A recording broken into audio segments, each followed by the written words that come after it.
Bonjour à toutes et à tous, c'est Infinity94, on se retrouve pour ce 12 novembre 2018, enfin ce lundi 12 novembre 2018, pour parler tout simplement de la région de Sinnoh. Avant de commencer, je préfère tout simplement vous prévenir que vous dites pas « Ouais, qu'est-ce qu'il fait? Pourquoi il fait ça ?» La région de Sinnoh, je me suis renseigné, et on n'a que 4 méga évolutions dans la région de Sinnoh. Donc plutôt que de faire 3 méga évolutions plus dans quelques temps encore des méga évolutions, je me suis dit tout simplement autant que je fasse exactement les 4 mégas de Sinnoh, comme ça hop on est tranquille. Sachant que la semaine prochaine je vais tout simplement parler de Let's Go Pikachu Let's Go Evoli, parce que comme vous le savez le jeu sort vendredi. D'ici lundi j'aurai joué au jeu et tout simplement je dirai des choses.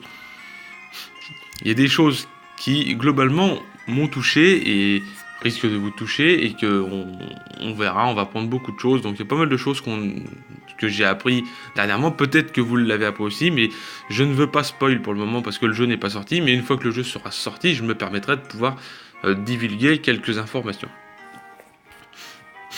Parlons de Laporeille. Alors Laporeille, c'est un Pokémon de type normal de la 4ème génération qui a tout simplement 65 en PV, 65 en PV, 76 en attaque, 84 en défense, 54 en attaque spéciale, 96 en défense spéciale et 105 en vitesse.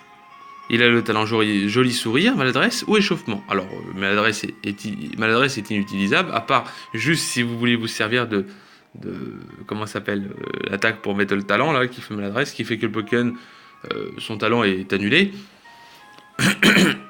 Mais c'est pas la solution non plus. Excusez-moi.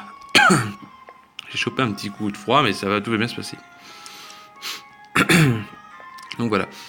Il est joué tout simplement en cage éclair, coup de boule, clonage, danse folle, avec l'objet reste, avec le talent joli sourire, qui est le talent le plus joué sur lui, pour une raison très simple, c'est que tout simplement, grâce à joli sourire, il permet de tout simplement rendre amoureux les assaillants.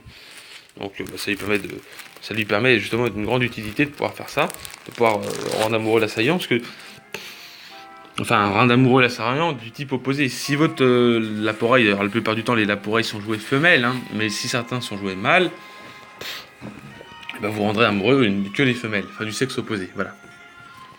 Il est joué cage éclair, coup de boule, clonage ou danse folle. Il est joué assez défensif, donc il a tout simplement les restes, joli sourire, de nature joviale, plus vitesse, moins attaque spéciale. Disons, il a pas une attaque spéciale de ouf. Il a 252 en PV et 252 en vitesse. Et il a 4 en défense spéciale. Voilà, il est joué défensif. Il est aussi joué retour, pied voltige, encore veut soin. Donc retour et pied voltige sont des attaques qui font des dégâts de ouf. Retour, c'est son stab, 102 de puissance, hein, comme on peut le voir. Pied voltige, quoi, vous connaissez. Encore qui permet de bloquer un adversaire sur simplement une attaque d'un adversaire. Imaginons l'adversaire veut se booster, hop, vous faites encore. Le Pokémon, pour 5 tours, il doit se booster. Pendant ce temps-là, vous pouvez le finir. Vœu soin qui permet aussi de vous éliminer, enfin de vous sacrifier pour soigner un autre Pokémon, ce qui est pas plus mal. L'orbe vie qui permet de faire des dégâts en plus. Avec retour et pied voltige, ça peut faire des gros dégâts. Échauffement qui empêche la paralysie. Du coup, ça, c'est utile pour lui. Parce que justement, la paralysie lui permettra d'être assez lent. Donc ce sera en problématique. Mais justement, grâce à ça, il sera immunisé. Donc du coup, il pourra atteindre que la brûlure ou le poison. Il est joué 252 en attaque, 252 en vitesse, hein, comme de l'autre. Et il y a un autre set qui est assez marrant, celui-ci, c'est le set Passe-Passe Reflet Magique Veut Soin Retour. Donc ce set-là, c'est un set avec maladresse, voilà. Parce qu'en fait, votre objectif, c'est simplement que maladresse n'activera jamais l'orbe flamme. Et du coup, grâce à ça, vous ne serez jamais brûlé. Par contre, vous, grâce à ça, vous ferez passe-passe et vous pourrez du coup brûler votre adversaire. Du coup, c'est super. Reflet magique, ça permet de refléter les attaques spéciales sur l'adversaire. Du coup, c'est super bien. Vœu soin peut vous soigner et retour est votre stab. Il y a aussi tendance qui peut jouer avec maladresse, où tout simplement vous faites tendance sur un Pokémon et il obtient le statut maladresse, ce qui fait que le Pokémon ne peut pas se servir d'objet. Et même si vous avez une méga en face, parce qu'en 6ème génération j'avais testé ça, vous avez une méga évolution en face, bah vous le bloquez totalement, le mec ne peut pas méga évoluer parce que maladresse fait en sorte que le Pokémon soit maladroit, donc il ne peut pas se servir d'objet. 252 en PV, 252 en vitesse, 4 en attaque, comme on peut le voir là.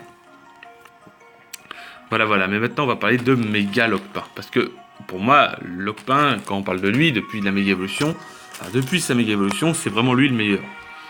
65 en PV, 136 en attaque, 94 en défense, 54 en attaque spéciale, 96 en défense spéciale et 135 en vitesse.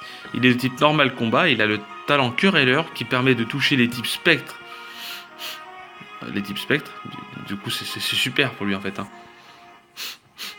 Et voilà, et il est OU. Hein. Voilà. J'ai pas dit pour l'Aporeille, mais l'Aporeille a une immunité spectre et une faiblesse combat parce qu'il est que type normal. Pour Mégalocpin, il a l'immunité spectre, bien sûr. En plus de ça, il peut les toucher grâce à Querelleur. Il a la résistance insectes, ténèbres et roches. Par contre, il a une double faiblesse combat, vol, psy et fée. D'excellentes statistiques en attaque, en vitesse, accès au talent Querelleur qui permet de toucher les types spectres, accès à des attaques de priorité, un large move pool. Oui, en plus de ça, il a bluff, et du coup, grâce à Querelleur, il a un bluff prioritaire qui peut toucher le type spectre. Du coup, c'est un truc de ouf. Enfin, pour moi, je trouve que c'est un truc de ouf. Hein. Un petit lapin comme ça qui vous bluffe, eh ben, je peux vous dire qu'en plus qu'il a le talent Querelleur, il fait de gros dégâts. Il est statistique en points de vie un peu juste. C'est vrai que malheureusement, 65, c'est pas ouf, mais bon. Un peu faible, un peu juste. Faible à des types courants comme Psy, Vol, Fée ou le type combat, mais le type combat aussi est très vu. Les joueurs, donc il est joué Lockpinit, hein, comme vous le savez, Querelleur de nature joviale, plus attaque. Enfin, plus vitesse, moins attaque spé, 250 dans l'attaque, 250 dans vitesse et 4 en défense. Il est joué pied voltige qui est son stab, retour qui est son stab, bluff qui est son stab et point boost qui permet de se booster. La plupart du temps, vous verrez toujours des lockpins comme ça, avec point boost pour pouvoir se booster, parce que point boost frappe et ça permet de booster l'attaque, du coup ça fait que c'est très très fort. Et il est meilleur que... Il est très bon, mais point boost est aussi joué sur Kangourex. Ceux qui savent comprendront, parce que justement lui aussi il a point boost, mais justement Kangourex a tout simplement le talent lien maternel ou je sais plus quoi, lien parental là, et ce qui fait que la mère et le fils tapent. Donc du coup vous êtes sûr de taper 2 fois, donc vous êtes sûr de vous booster à plus 2 une fois que vous avez tapé. À part dans Pokémon Let's Go, justement, on en parlera parce que il n'y a pas les talents, mais les méga évolutions sont là. Du coup, ce qui fait que pour Kangourex, ce sera problématique. Mais bon, on n'est pas sur Kangourex. Hein.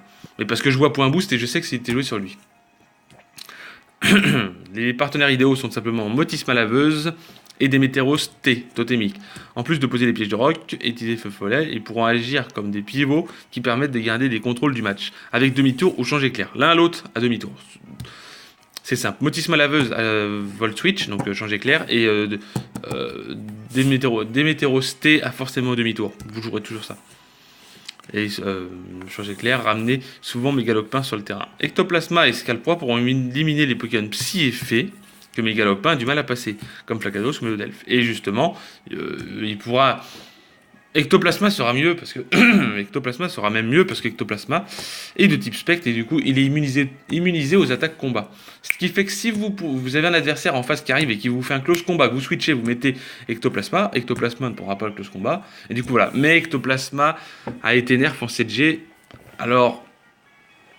Voilà, c'est un petit peu problématique, parce que... Et Ectoplasma craint aussi le type Psy, hein. Mais après, Ectoplasma est tellement rapide que voilà. Mais Ectoplasma, en 6ème génération, il était bon. En 7ème génération, il est toujours bon. Mais il est underused parce que du coup, bah, il a plus lévitation. Voilà, voilà. Voilà, voilà. Si cette vidéo vous a plu, n'hésitez pas à lâcher un gros like. Et puis, bon, on se retrouve demain pour parler d'une autre méga de la région de Sinnoh. Et je vous souhaite une bonne journée et je vous dis bye tout le monde.